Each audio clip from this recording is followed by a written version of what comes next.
हम बात करेंगे क्रिया के बारे में। क्रिया कितनी प्रकार की होती है? क्रिया कितनी प्रकार की होती है? क्रिया दो प्रकार की होती है। कितने प्रकार की होती है क्रिया? दो प्रकार की होती है। कौन कौन सी?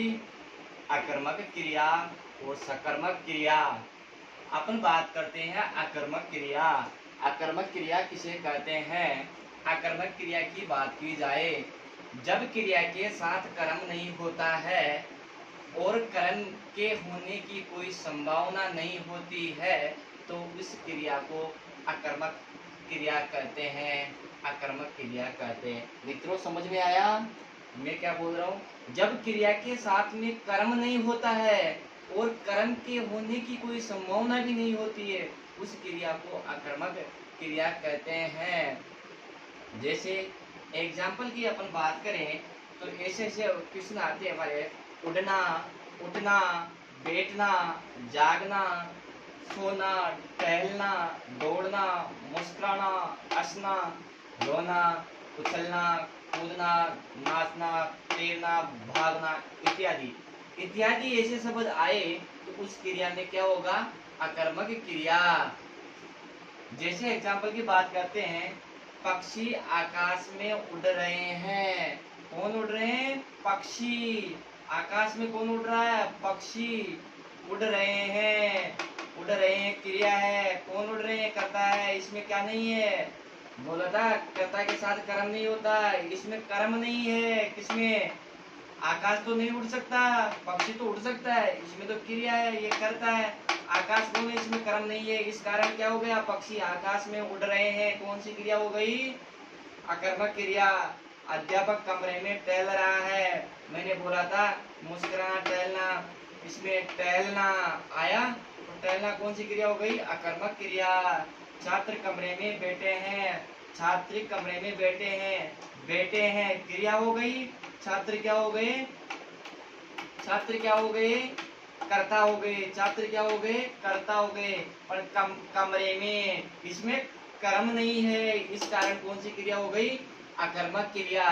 दूसरी बात दोस्तों, अगर मैं बात करूं मित्रों, तो आकर्मक क्रिया में प्राकृतिक क्रिया आती है। प्राकृतिक क्रिया जैसे प्राकृतिक से जुड़ी रहती है, जैसे नदी बह रही है तो इसमें कौन सी होगी? आकर्मक क्रिया।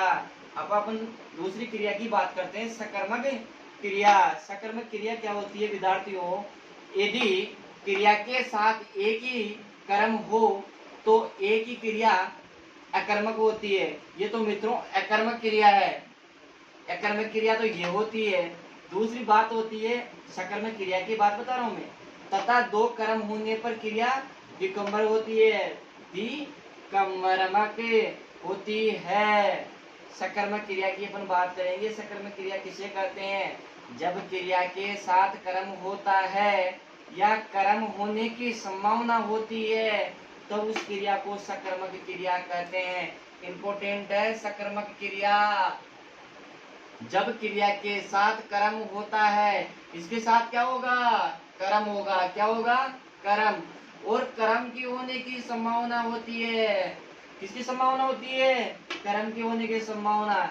जैसे बच्चे क्रिकेट खेल रहे हैं। खेल रहे हैं क्या है? क्रिया है। बच्चे क्या है? करता है। इसमें क्या है? कर्म। क्रिकेट खेल रहे हैं। सुरेश ट्रक चलाता है। चलाता है क्रिया है। सुरेश करता है और ट्रक कर्म है। मोहन मुरली बजाता है। बजाता है क्रिया है।